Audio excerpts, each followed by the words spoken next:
UAE का त्यारा था जो कि इंडियन एयरपोर्ट पर उतरा है। तो फिर जो दिल्ली के साथ हमने किया है वही हम काबुल के साथ करेंगे इंशाल्लाह। ब्रेकिंग न्यूज है इस वक्त पाकिस्तान की तारीख में एक बहुत बड़ा धचका लगा है। भारत ने हम पे दोबारा हमला किया, अंदर तक मार करेंगे। पाकिस्तान को कमजोर समझने की गलती करना। आसम मुनीर जो है और चाचू विस्की का आज रात का तो नशा भी वैसे नहीं चढ़ना, क्योंकि जिस तरह का ये हमला हुआ है, पाकिस्तान के मिसाइलों का जो टारगेट है वो भारत है। इंतहाई अफसोसनाक खबर है, रात के पिछले पहर बलूचिस्तान पर दुश्मन ने खुला वार कर दिया। एक बार फिर नजर आ रहा है मोदी को मुंह की खानी पड़ गई है। भारत जिसके लिए पिछले कुछ अरसे से तैयारी कर रहा था, यूं लग रहा है कि भारत एक कदम आगे बढ़ा है। भारत के प्राइम मिनिस्टर नरेंद्र मोदी जी जो हैं वो इस वक्त यूएई के विजिट पर हैं और Great excitement, the visit of Prime Minister Modi. UAE को इंडिया के साथ नहीं मिलना चाहिए, यूएई को अपने मुस्लिम कंट्रीज के साथ मिलना चाहिए। यकीनन ये एक बहुत बड़ी अचीवमेंट है। यूएई और इंडिया बहुत करीब हो गए हैं। मोदी बुलाए बुलाए फिर रहे हैं। जो यूएई है वो इंडिया से ब्रह्मोस और आकाश जो वो लेने में काफी ज्यादा इंटरेस्टेड है। और आज का वीडियो अगर आप देखेंगे ना तो आप कहेंगे कि भाई हमें प्राउड है कि हम भारतीय, हमें प्राउड है कि हम भारत जैसा देश में जन्म लिए। जी हाँ दोस्तों, हमारे पड़ोस में एक देश है पाकिस्तान जो हमसे ही अलग हुआ है। आज उसका हालात इतना बद से बदतर हो चुका है कि अवाम पागल हो चुकी है, भाई लोग बेहाल हो चुका है। मतलब लोगों का जो संयम है ना टूट चुका है, सब्र का बांध टूट चुका है, लोग परेशान हो चुका है हर एक चीज से। तो ये होगा, अगर ये हालात इंडिया में भी अगर होता तो यहाँ के भी लोग का सत का बंधन टूटता है, यहाँ के लोग भी गवर्नमेंट को गाली देता है, बिल्कुल देता, हम भी देते। लेकिन एक चीज तो है भाई कि जो पिछला कुछ महीनों में जो क्राइसिस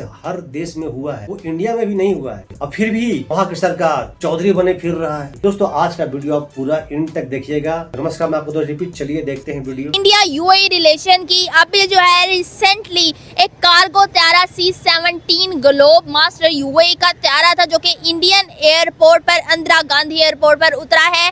और ये कहा जा रहा है कि उसमें जो है असल में इंडिया के डिफेंस जो चीजें थी वो लोड की गई हैं। एक बार फिर नजर आ रहा है मोदी को मुंह की खानी पड़ गई है। पाकिस्तान के लिए गड्ढा खोदने वाला भारत खुद इस पे गिर पड़ा है। भारत के प्राइम मिनिस्टर नरेंद्र मोदी जी जो हैं वो इस वक्त यूएई के विजिट पर हैं और उनकी मुलाकात हुई है यूएई के प्रेसिडेंट मोहम्मद बिन नह्यान से। और उनके साथ बातचीत में जो है या डायलॉग जो उन दोनों के दरमियान जो बात हुई है उसमें डिफेंस के ऊपर भी बात की जाएगी, सप्लाई चेन पे भी बात होगी, इन्वेस्टमेंट पर भी होगी और इस तरह के कई चीजें जो है उसको लेकर दोनों कंट्रीज आपस में काम करने पर एग्री हुई है, जिसमें कि तकरीबन $5 बिलियन की इन्वेस्टमेंट की बात की जा रही है। We are anticipating with great excitement the visit of Prime Minister Modi. अभी उनके जो जयशंकर है वो होके आए थे, अब वो खुद जा रहे हैं, वहाँ से डिफेंस की डील हो रही है, ब्रह्मोस खरीद रहे हैं, आकाश खरीद रहे हैं, पता नहीं क्या क्या खरीद रहे हैं। 6 के लॉन्चेस चल रहे हैं, बिल्कुल ये बात है। और जो हमारे टूर होते हैं ना वो तो ऐसे ही साफ पता चलता है कि भाई किसी को खुश करने के लिए लगा दिया, खुशनुदी के लिए, अमेरिका की खुशी के लिए लगा दिया, और एंड में भी आपको अमेरिका की तरफ से गद्दार सुनने को ही मिला है। पाकिस्तान के लिए आलमी और सिफारती तन्हाई के ख्वाब देखने वाला इंडिया खुद आलमी अकेलेपन का शिकार हो रहा है। पाकिस्तान को कमजोर समझने की गलती करना मोदी की जिंदगी की सबसे बड़ी और भयानक मिस्टेक हो गई है। इस तरीके से हमने कहा कि कंसेक्टिव टूर करते हैं, किसी एक कंट्री नहीं जाते, फिर वापस आके रेस्ट करें, फिर दूसरी कंट्री गए फिर रेस्ट करें।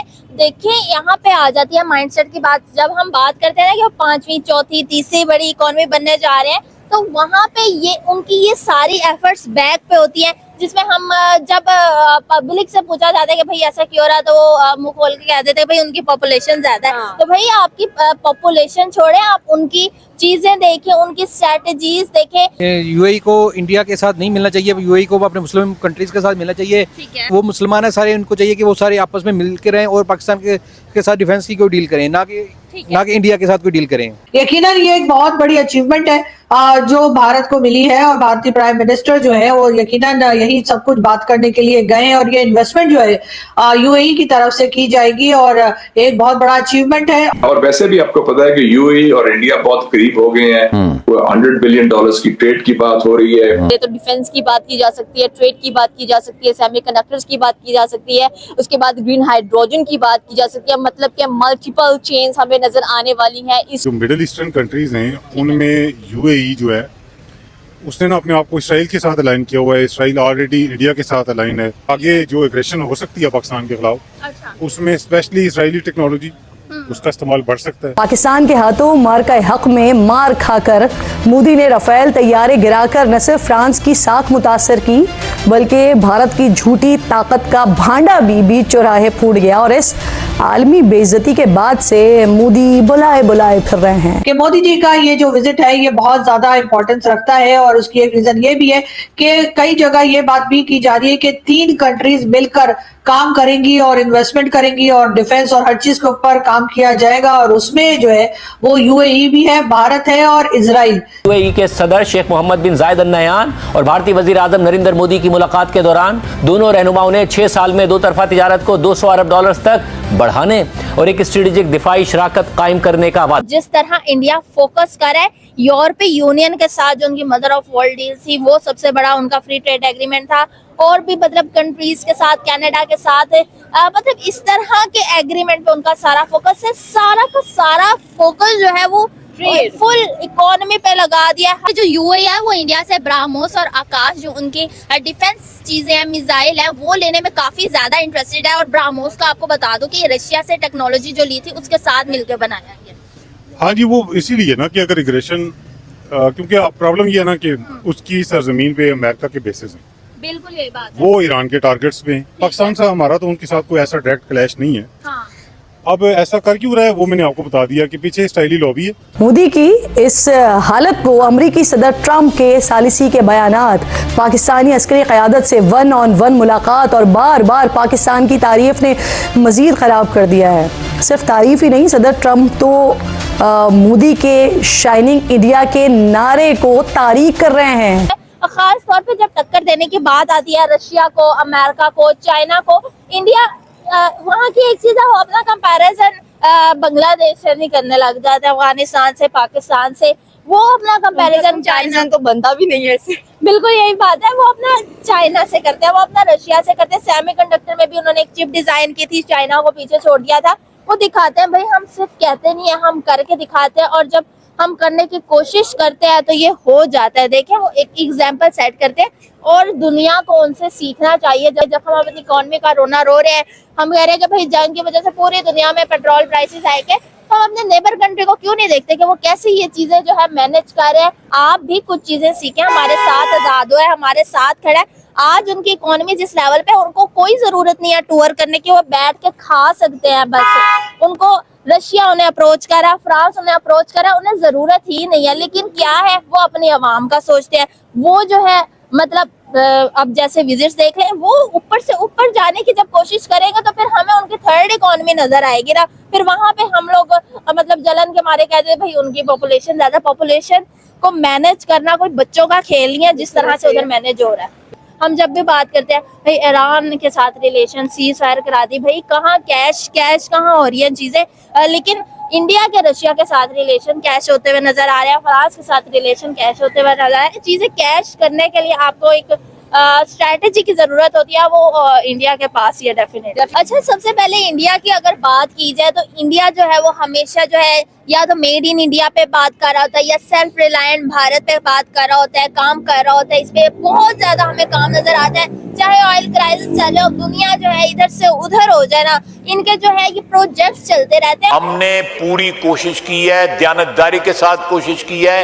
एक नहीं 3 मुल्कों के जरिए हमने नेगोशिएट किया है, मिन्नत की है कि आप उनकी पुष्पनाई छोड़ दें। उनके जो बेसिस हैं वहां पे जो उनकी सहूलतकारी हो रही है, जहां पे उनके कैंप्स हैं, उनको अबैंडन करें, उनको उनकी पुष्पनाई ना करें। लेकिन वो इस बात पे आते नहीं है। ब्रेकिंग न्यूज है इस वक्त, पाकिस्तान की तारीख में एक बहुत बड़ा धचका लगा है पाकिस्तान की फौज को और इस वक्त थरथली मची हुई है। काबुल हुकूमत जो है वो इंडिया की प्रॉक्सी बनी हुई है। वो हिंदुत्व की जो है जंग जो है हमारे खिलाफ काबुल लड़ रहा है, अफगानिस्तान लड़ रहा है। तो फिर जो दिल्ली के साथ हमने किया है वही हम काबुल के साथ करेंगे इंशाल्लाह। पाकिस्तान ने आज एक फतह 4 क्रूज मिसाइल का तजर्बा किया है जिसकी रेंज 750 किलोमीटर है। बात करेंगे इंडिया के तारा सिस्टम की, जिसको इंडिया जो है वो लॉन्च कर चुका है बाकायदा। और ये तारा सिस्टम जो है, जो इंडिया के पास पुराने बॉम्ब्स का बहुत बड़ा जखीरा पड़ा है, जो कि 250 किलो से 500 किलो तक है, उनको ये तारा सिस्टम जो है यूज करते हुए 150 से 200 किलोमीटर तक जो है वो निशाना बना सकता है। अच्छी बात है कि वो काम कर रहे हैं, अपने टेक्नोलॉजी बना रहे हैं। इंतहाई अफसोसनाक खबर है, रात के पिछले पहर बलूचिस्तान पर दुश्मन ने खुला वार कर दिया है, खुला हमला कर दिया है। पाकिस्तान के मिसाइलों का जो टारगेट है वो भारत है। पाकिस्तान ये कहता है बड़े क्लियरली कि हम किसी मुल्क के खिलाफ हमारा न्यूक्लियर प्रोग्राम नहीं है और हमें सिर्फ भारत के अलावा और कुछ नहीं आता। आज भी यही सिनेरियो है।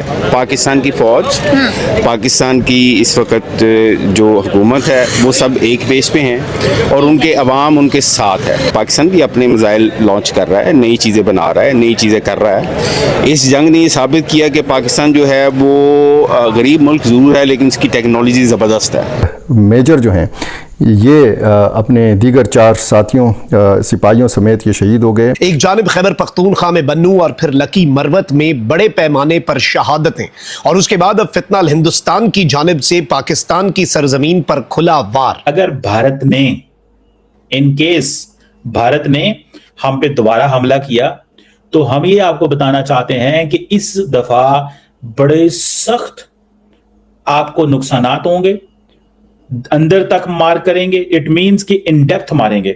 उस जंग के अंदर उसने इंडिया के तमाम सिस्टम जो हैं वो लॉक कर दिए। ठीक है। इसी तरह कंप्यूटर सिस्टम, उनके लाइट्स, उनके जो जितने भी फौजी रास्ते वो सारे पाकिस्तान के पास हैक हो गए हुए थे। बन्नू की तहसील डोमेल में पाकिस्तानी तालिबान ने हबीब बैंक की कैश वैन पर हमला करके 8 करोड़ रुपए से जायद की नकदी लूट ली।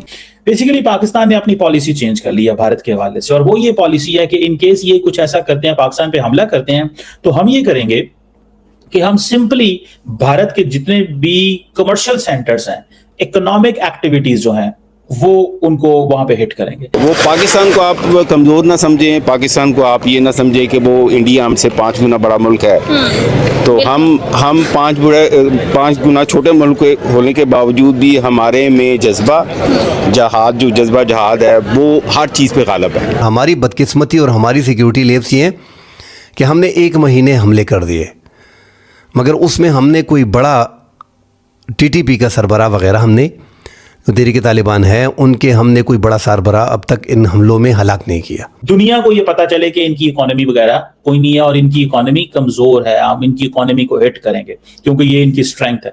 सो ये पाकिस्तान के फील्ड मार्शल सैयद आसम मुनीर का बड़ी क्लैरिटी से उन्होंने एक्सप्लेन किया। सूरत हाल परेशान कुन है। भारत जिसके लिए पिछले कुछ अरसे से तैयारी कर रहा था, यूं लग रहा है कि भारत एक कदम आगे बढ़ा है। पैनक मोड के अंदर है फील्ड मार्शल आसम मुनीर जो है, और चाचू विस्की का आज रात का तो नशा भी वैसे नहीं चढ़ना, क्योंकि जिस तरह का ये हमला हुआ है ये किसी के वहमो गुमान में नहीं था कि इतना बड़ा हमला भी हो सकता है। दोस्तों आपका क्या ओपिनियन है, क्या राय है? पार्टी पॉलिटिक्स से हटकर जरूर कमेंट करें, बताएं जरूर। और आप मेरे चैनल पे अगर नए हैं, मेरे वीडियो मेरा काम आपको पसंद आ रहा हो तो प्लीज सब्सक्राइब जरूर कीजिए। दोस्तों काफी दिनों से थोड़ा सा ना जो नया हमारे व्यूअर आ रहे हैं और सब्सक्राइब नहीं कर रहे हैं, थोड़ा सा लाइक किया कीजिए, थोड़ा कमेंट किया कीजिए ताकि मेरा भी मनोबल थोड़ा बढ़े और आप लोगों के लिए और अच्छा वीडियो लेकर के आऊँ। दोस्तों मिलते हैं फिर से एक न्यू रिएक्शन वीडियो, तब तक के लिए नमस्कार, राम राम, जय।